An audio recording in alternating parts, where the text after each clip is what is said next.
Moi, c'est Billy, un passionné de Tool Watch qui a fini par créer BB Gear, une marque de montres-outils assemblée en France. Aujourd'hui, j'avais envie de faire un test sur la Tool Watch la moins chère que j'ai eue dans mes mains, la Casio Duro MDV 107. Donc, c'est une plongeuse qui est ultra abordable et devenue presque légendaire en fait, notamment grâce à Bill Gates qui portait l'ancienne version de cette montre. Alors déjà, c'est une vraie plongeuse avec 200 mètres d'étanchéité et un boîtier en acier inoxydable qui fait quand même 44,2 mm de diamètre pour environ 12 mm d'épaisseur. Moi, j'ai un poignet de 17,5 cm. Et voilà, les proportions sont parfaites pour moi. Enfin, dites-moi ce que vous en pensez. Moi, je trouve que ça me va super bien. Et de toute façon, il existe aussi d'autres modèles plus petits. Mais là, je voulais parler de la version la plus vendue. Donc, c'est celle en 44 mm. On sent que c'est bien costaud. Les cornes sont présentes et on a un profil qui est légèrement courbé. Donc, ça se porte vraiment bien sur la plupart des poignets. Même si on est sur une montre à moins de 100 €, on a quand même des finitions qui sont très satisfaisantes. Brossé sur le dessus, poli sur les côtés. Le fond de boîtier, lui, il est vissé. La couronne aussi est vissée et du coup, on a bien 200 mètres d'étanchéité. Concrètement, ça veut dire que vous pouvez nager, plonger avec sans aucun problème. Évidemment, pour de la plongée très profonde et professionnelle, 200 mètres, voilà, ça reste un peu une limite. Il faudrait peut-être 30 atmosphères, mais ça suffira pour 99% des usages. Et de toute façon, voilà, ça suffit largement. En plus, pour résister à 300 mètres, il faudrait augmenter l'épaisseur. En général, c'est ce qu'on fait pour avoir quelque chose de plus robuste. Donc ça aussi, ça a des inconvénients. Là, on a 12 mm d'épaisseur et voilà, je trouve que c'est vraiment top. La lunette, elle est vraiment cool, ça clique bien. L'insert de lunette est en aluminium et voilà, plutôt bien fini. Il n'y a pas grand-chose à dire là-dessus. Je vous fais un peu écouter le bruit de la lunette pour vous rendre compte.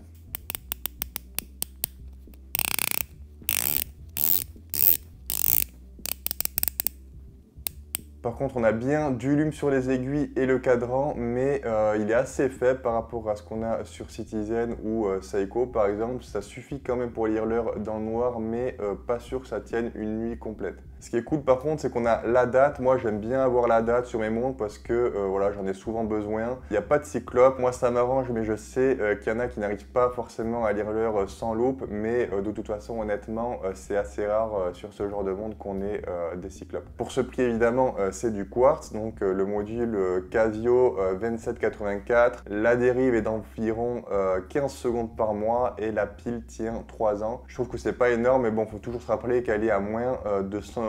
Donc voilà, il y a forcément des petits compromis comme ça.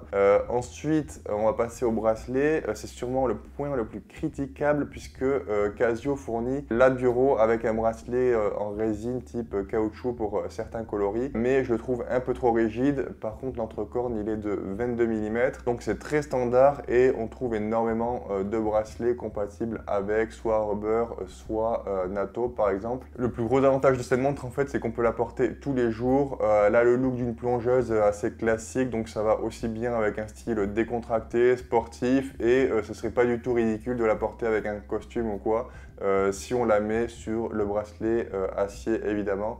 En fait, elle est tellement classique, sobre, que voilà, elle va changer de style un peu entre guillemets en fonction du bracelet qu'on lui met. Sur rubber, c'est vraiment la pure plongeuse. D'ailleurs, la petite partie ondulée comme ça sur les rubbers, je sais pas si vous savez à quoi ça sert, mais en fait, c'est pour que quand on la porte par-dessus une combinaison de plongée, si elle gonfle un peu en absorbant l'eau, le bracelet va se détendre légèrement. Sur un atto, ça ferait un peu un style aventurier, voire militaire en fonction de la couleur qu'on met. Et sur le bracelet acier, type Oyster ou Jubilé, elle est beaucoup plus classe, elle paraît même beaucoup plus chère que ce qu'elle coûte vraiment, je trouve.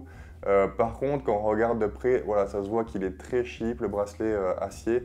Je ne sais pas s'il tient bien dans le temps, mais vu que c'est une montre qui est beaucoup vendue, on a certaines boutiques qui vendent des alternatives de meilleure qualité. Donc voilà, c'est à savoir si jamais il faut le changer, c'est toujours possible. Alors moi là, j'ai la version Pepsi et la version verte, mais ce qui est cool aussi avec cette montre, c'est qu'on peut la modifier. La première chose à laquelle je pense, c'est évidemment poser un verre saphir ou mettre un insert en céramique. Mais vous pouvez aussi changer les aiguilles, évidemment, même s'il faut être quand même plus minutieux. Moi, j'ai déjà fait des tutos pour modifier des Seiko, mais à mon avis, vous en trouverez aussi pour ces montres en cherchant un peu. D'ailleurs, dites-moi si ça vous dit que je fasse un tuto pour apprendre à changer le verre, la lunette, les aiguilles. Ça se trouve, je le ferai s'il y a beaucoup de demandes, pourquoi pas. Ensuite, le nerf de la guerre, le prix, comme j'ai dit, c'est moins de 100 €, entre 80 et 100 € en fonction des modèles et du bracelet. Et franchement, pour ce tarif, c'est difficile de trouver mieux dans le monde des tool watch à quartz et surtout d'une marque reconnue, c'est important. Avec un mouvement qui a déjà fait ses preuves. Enfin, quand vous l'achetez, vous êtes vraiment assuré de pouvoir garder la montre des dizaines d'années et rien que ça, c'est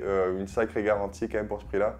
Il existe sûrement des modèles à ce prix avec des spécifications semblables ou ça se trouve supérieur, je sais pas, à cette Casio, mais voilà, vous n'êtes jamais sûr de la fiabilité sur le très long terme. Ici, on a une vraie plongeuse de 100 mètres avec un boîtier acier bien fini, une lunette fonctionnelle, un mouvement fiable dans un format qui est vraiment ultra polyvalent. Évidemment, à ce prix, il y a quelques concessions, comme j'ai dit, donc le verre qui n'est que minéral, le bracelet d'origine qui est perfectible, la luminescence un peu faiblarde. Il faudra penser aussi à changer la pile tous les 3 ans. Bon, sachant qu'une pile, c'est seulement 5 €, donc ça va quand même. Je vous conseille même d'apprendre à la changer vous-même d'ailleurs et de changer le joint de boîtier à chaque fois. Pour l'étanchéité, c'est mieux. Mais de toute façon, voilà, vous allez trouver très facilement en cherchant sur Google puisque c'est l'avantage d'avoir des montres vendues à des centaines de milliers d'exemplaires.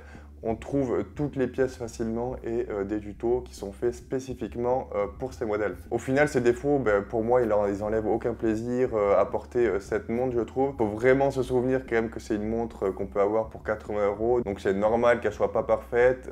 Tant qu'elle est robuste, fiable et jolie, c'est déjà énorme à ce prix. C'est le genre de montre qu'on peut acheter sans se poser de questions. Si elle vous plaît après avoir vu des photos ou cette vidéo, vous plaira forcément en vrai. Vous n'aurez vraiment aucune surprise, je vous assure. Si vous n'avez pas encore plongeuse, c'est l'occasion de tester ce style-là. Et si vous avez déjà des tool watch automatiques, ça pourrait être justement la tool watch quartz que vous portez exclusivement pour les activités qui craignent un peu, style le vélo, enfin le VTT, quand vous faites des travaux, etc. Je suis sûr que vous êtes déjà plein à avoir une Casio Duro en commentaire, donc j'aimerais bien avoir votre avis sur la montre, comme ça pourrait convaincre ceux qui sont en train d'hésiter ou au contraire, ça se trouve, vous avez une mauvaise expérience avec cette montre, mais bon, ça m'étonnerait quand même. Voilà, je voulais aussi remercier David et Philly qui m'ont prêté ces 2 montres. Je vous mets le lien de leur boutique en description et on se retrouve très vite pour une nouvelle découverte horlogère.